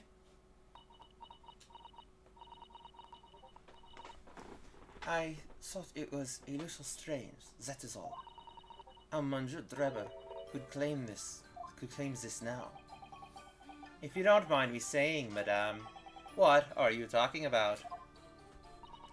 Well, when I met you 10 years ago at your university dormitory, you recounted to me about your adventures in the cemetery, no? Oh, wait, I started giving her the voice of, you know, including the gunshot. Stop. You might want to watch your tongue, you know. Objection! Have a care, Drever. That's no way to speak to a lady. Good. Please, Madame Tussbells, carry on. Of course. According to what Monsieur Drever told me at the time, he did hear a gunshot from behind him, and the bullet hit the condemned man. I said nothing of the sort. No, you were very explicit about the details. About the mask that the figure was wearing.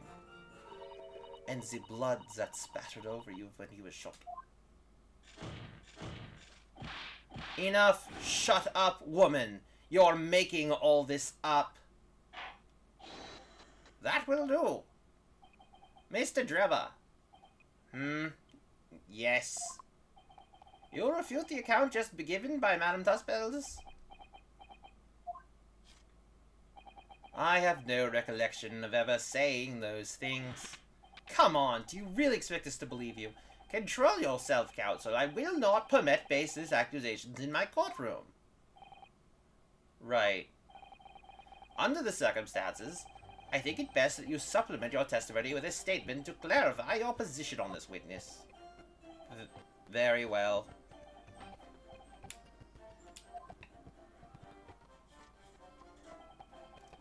There was no gunshot from behind me at all, nor any spattering blood.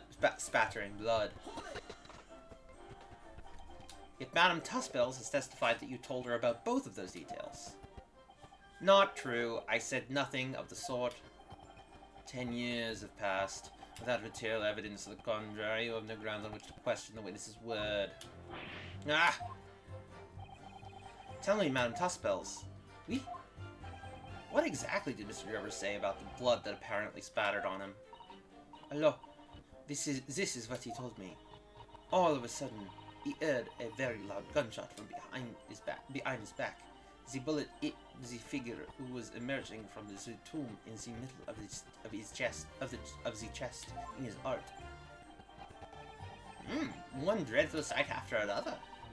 And since Monsieur Gerber was at the time facing towards the condemned man, the blood sprayed from the wound and spattered on his body. That is what he told me. So, not an experience you would ever forget, is it? Precisely, and I didn't forget it, because, as I've already said, it never happened in the first place. He's clearly lying.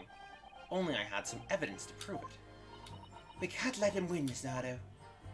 So we mustn't overlook a single detail, no matter how small.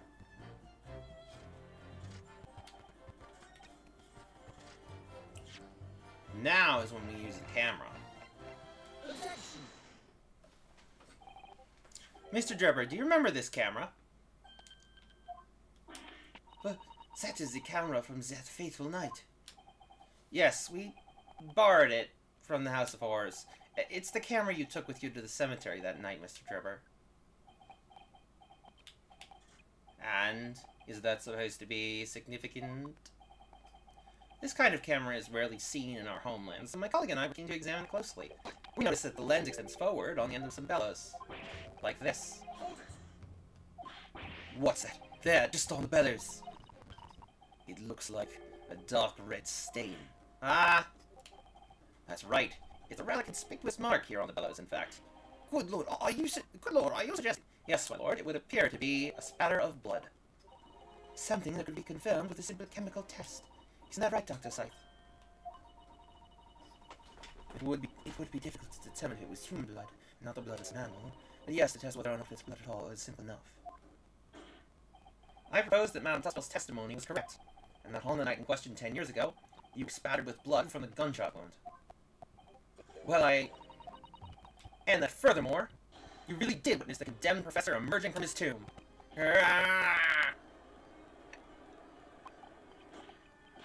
There's simply no way you could have forgotten such a traumatic experience. In other words, the only explanation is that you're trying to hide the fact that you saw the professor that night. But why? Why would he want to do that? Well, not for his own gain, it would seem. Well, who's then? Who could benefit? Mr. Drebber is obviously lying in order to protect somebody. My goodness, he's shielding someone. Yes, my lord. And clearly, it's someone who doesn't want the truth about the professor coming back to life to be exposed. Well, counsel, who is it then? Who is this witness trying to protect by lying about what he saw that night? Obviously, Corporal Scythe. The obvious answer is Dr. Scythe. Scythe. What hell do you mean? Imagine if the convict who'd been sentenced to death was not, in fact, killed. Imagine if that was to come to light. What are you insinuating? And imagine if the convict in question was the country's most hated mass murderer. If it was the professor. That would be an unprecedented scandal. This is beyond a joke. Need I point out that the dead cannot come back to life? What you're suggesting would mean that the execution never actually happened. Yes, that's exactly what it would mean. Once a man is sent to the gallows, he hangs. No one could escape, not in Great Britain. But the fact is, there was a witness to the fact that the man did escape his hanging. If that really were true, counsel, the implications of misconduct would not stop at the supervising coroner. It would take the honor of the entire judiciary from the ground up. And it's exactly because of those monumental repercussions that Dr. Scythe would consent to any demand made of her by someone who threatened to expose the secret, even if that meant being complicit in a crime. You mean... I mean that Dr. Scythe wasn't collaborating in Mr. Drebber's wicked scheme. She was coerced into collaborating in order to protect her decade-old secret. She switched the dead body of Mr. Asmund with the Waxwork model and fabricated the autopsy report. Ah!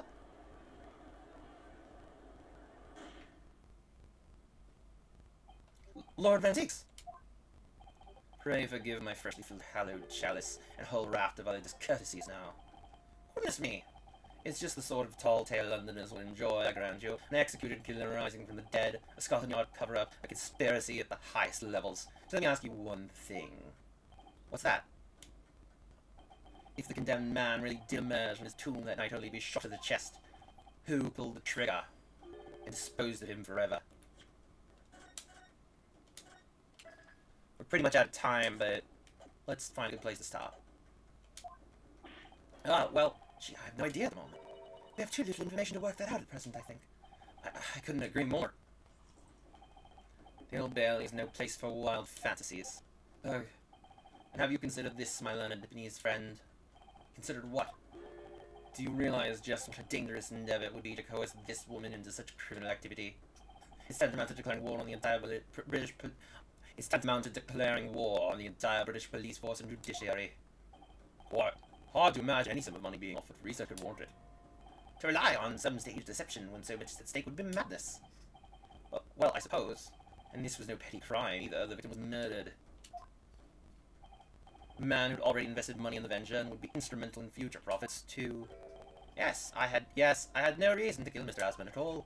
Or are you forgetting that his death results in me receiving not a single penny? The court is already aware of the contract between myself and the victim. No. There is the contract. That's very true. The motive for this case runs deep, though. I can feel it. Using threats to force the head of the forensic investigation team to cooperate is extreme, especially for a government grant you had no guarantee of receiving in the first place. If the research grant was the aim, taking Mr. Asmund's life would have made no sense anyway, which means Mr. Drebber's motive wasn't money at all. He was just trying to kill Mr. Asmund. But why? What was his motive then? Your time is up, my learned friend. I'd say you have one last chance before the jury lose their patience with the charade. Let's see if you can back up your heady proposal, shall we? How do you explain why this engineer would throw all caution to the wind and threaten his own country? At this point, I'm not prepared to listen to more of this outlandish conjecture without proof. So, counsel, present your evidence.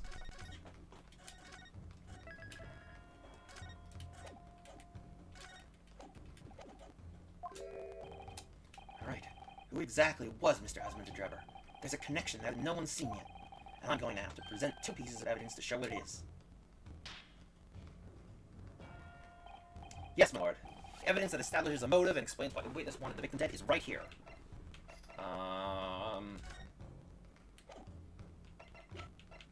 Goodness, I have no idea.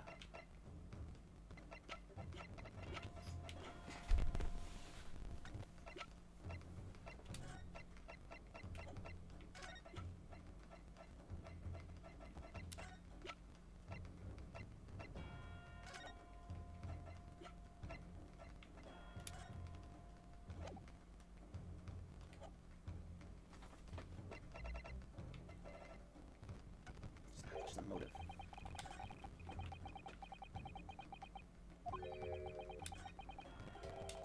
Reaper's hat. It's the kingpins of the criminal underworld generally manage to escape conviction in Reaper's trials. This isn't the first time their henchmen have tried to attack Lord Van Zeke as a result. By the sound of it, makes you think if that's how the justice system works in London, then there must be dark forces at work.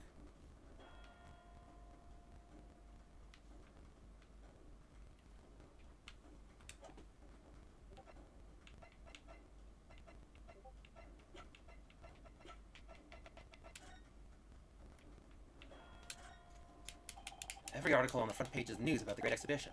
Public experiments demonstrate brand new scientific ideas, cultural exhibits from around the globe. It's also positive and hopeful about the coming century. We must all go see it properly before too long.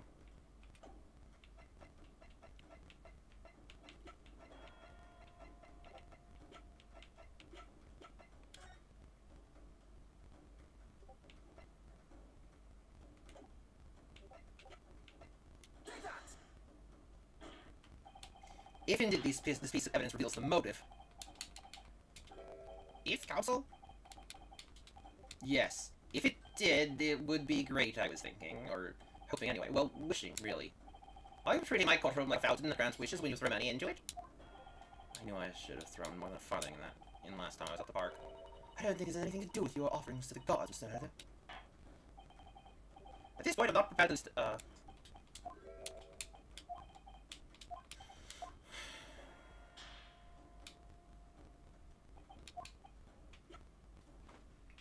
Establishes a motive, establishes a motive.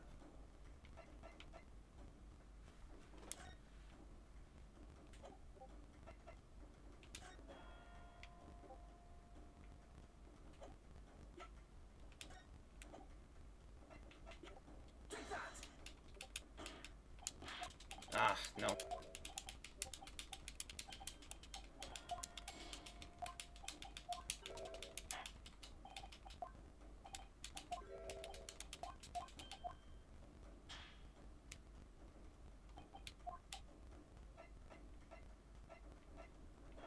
Motive, motive, motive.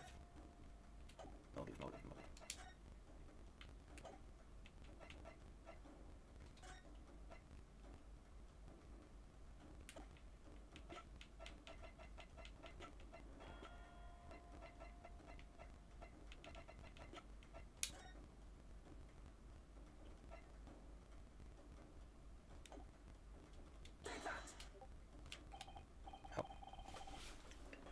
Mr. Drebber, I have here the contract you signed with Mr. Asmund. Yes, that's right. Very documented, in fact. That proves I had no reason to kill the man. No, I'm afraid not. As it turns out, this contract actually helps to establish the real motive for the murder you committed. It does? Well, I never. What are you talking about? Reach it again, you idiot. I'm not finished. In order to demonstrate what your motive really was, I need this contract and one other piece of evidence. What other evidence? Counsel, you will present your supplementary evidence without delay. The evidence which, when cross-referenced with the contract, establishes the motive for the deed. Okay, so let's take a hard look at this.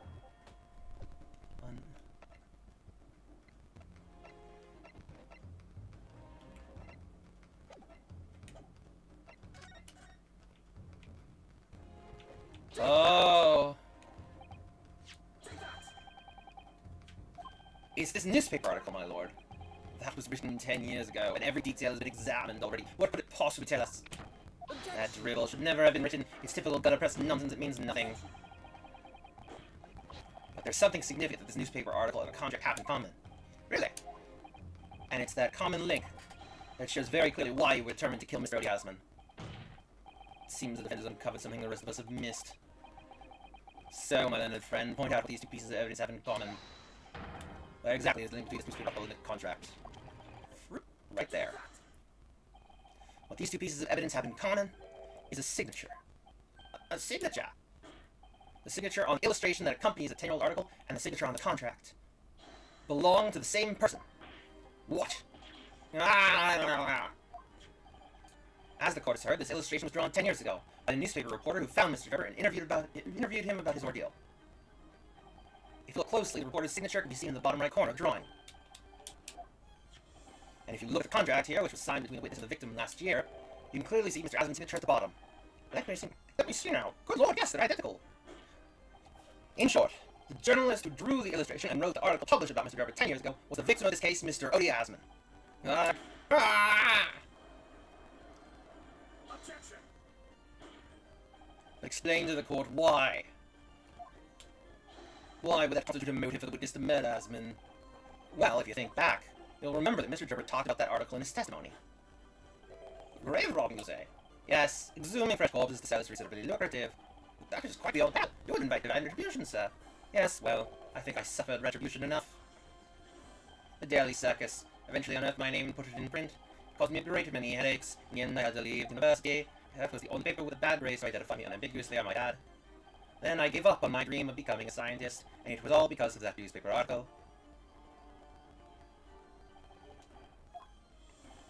At the time, you were a student of the University of London who dreamed of becoming a scientist. However, this single newspaper article changed your entire life. So Mr. Asman used to be a newspaper journalist, did he? He did, my lord. In fact, it's a widely held belief that Asman managed to position himself at the heart of his criminal network thanks to the many dubious connections he made during his time as reporter. So you had to give up on your dream and leave university. You lost everything.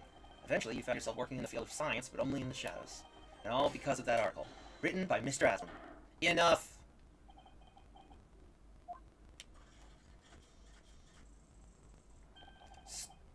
Stop this endless drivel about my life. And I mean, clearly we're like right in the middle of a huge amount of stuff, but this is the best place I can figure where to stop. 'Cause I'm very hungry. I want dinner, and if we keep going, we're just gonna keep going, and I have no idea how much is left. So, thank you so much to everyone who wasn't here. Thrifty, it was fantastic to have you here for as brief as you were here for, and I will see you all on Saturday. I think we're gonna play, for our new point-and-click game, we're gonna play Zack McCracken and the Alien Mindbenders. Or we might play more of the Sonic the Hedgehog point-and-click that I was doing Tuesday. I haven't decided yet. I'm not entirely sure yet. I do kind of want to get through that, and it's not very long from what I've heard, and then we can do a new thing on both of those days. So, I'm not sure. We'll see.